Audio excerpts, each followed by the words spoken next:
Let's get started. Chitufadeng's here to finish off this business with SLR Magic's CINE Anamorphot sets. We talked about the PL 1.33 version before, and now it's time for the Micro Four Thirds 2 times.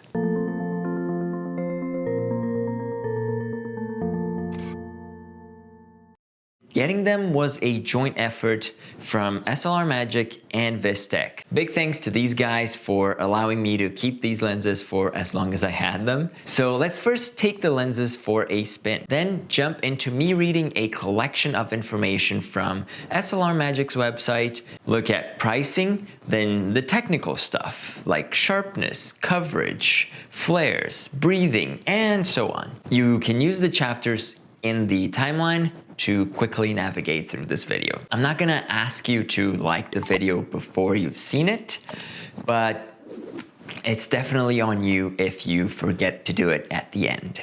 Just like the PL set, the Micro Four Thirds trio features a 35, a 50, and a 70mm focal length. I would make the wild guess that they're using the same spherical blocks in both sets. While 35, 50, and 70 are pretty standard for shooting Super 35, they are a bit on the long side for Micro Four Thirds. And the 2 times squeeze is what makes this set not feel too tight. The images have a chromatic aberration cranked up vibe to me. While their texture doesn't always scream anamorphic, they definitely do not look plain.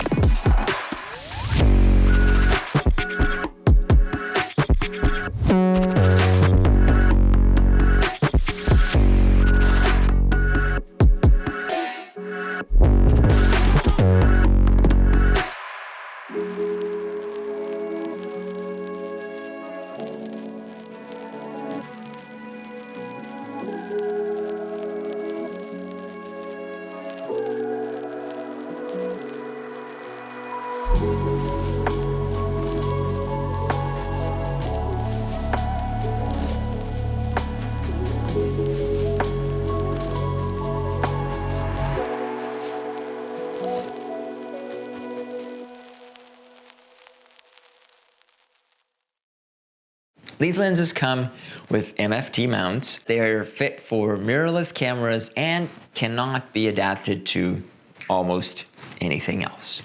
It's funny that these are much longer than the PL versions. It's almost like they just adjusted the flange for MFT. The lenses also feature a support screw hole, which is a blessing to avoid getting alignment issues when adjusting focus due to play on the mount. Honoring the CINE part of the name, SLR Magic got a lot of things right. These lenses all have focus and iris gears, plus the placement of those gears is the same on all 3 lenses, as well as they have the same size, making it easier to do lens swaps on set without having to adjust any motors or follow focus back and forth. If you want to know more about what separates CINE lenses from regular video lenses or photography lenses, you can check out the Anamorphic Cookbook, Module 2, Chapter 2.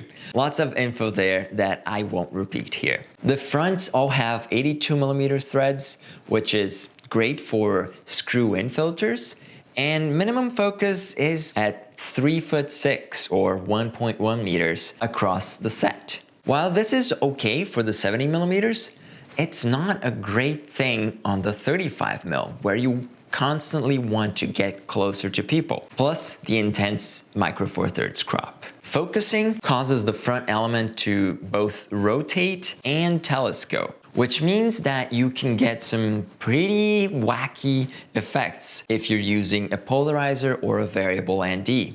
On the upside, all the focus marks are the same in all 3 lenses. The 35mm has a max aperture of 2.4 and the 50 goes to 2.8. Lastly, the 70mm goes to t4, and these are not the fastest lenses. You'll see why this makes shooting challenging during the sharpness test. All the lenses also feature an oval insert to enhance the anamorphic bokeh when shooting wide open. It's interesting to see that these feature an oval considering that they are 2 times lenses. What happens is you get extra skinny bokeh when shooting wide open which I think is something that a lot of people can subscribe to. Just like how you can subscribe right now to this channel for more anamorphic reviews. For price, these are usually listed at $2,600 each, and the set goes for $8,500. You can find them at B&H, usually with the big discount, and you get a neat case if you buy the whole set, which is something I would expect at this price point. Considering other options in the Micro Four Thirds market that weren't available in 2016 when these came out, I find them pretty expensive. These are not the sharpest lenses wide open, not by a mile. You usually have to stop them down 1 or 2 stops to get to their sweet spot. We also see plenty of chromatic aberration on high contrast edges, blue and purple fringing galore. The flares are standard SLR Magic nuclear blue with big blobs, in particular for the 50mm. No surprise here, as these lenses are essentially monoblocks of prime lenses locked at infinity, SLR Magic's Anamorphot 250, and their rangefinder variable diopter at the front. No changes in the glass or coatings will lead to the same flares as their adapters. For coverage, these are Micro Four Thirds. They aren't advertised to cover anything else. For bokeh, the oval insert makes the visuals intense when shooting wide open. We can see the ovals get shorter as we stop down, and the blades cut into that shape.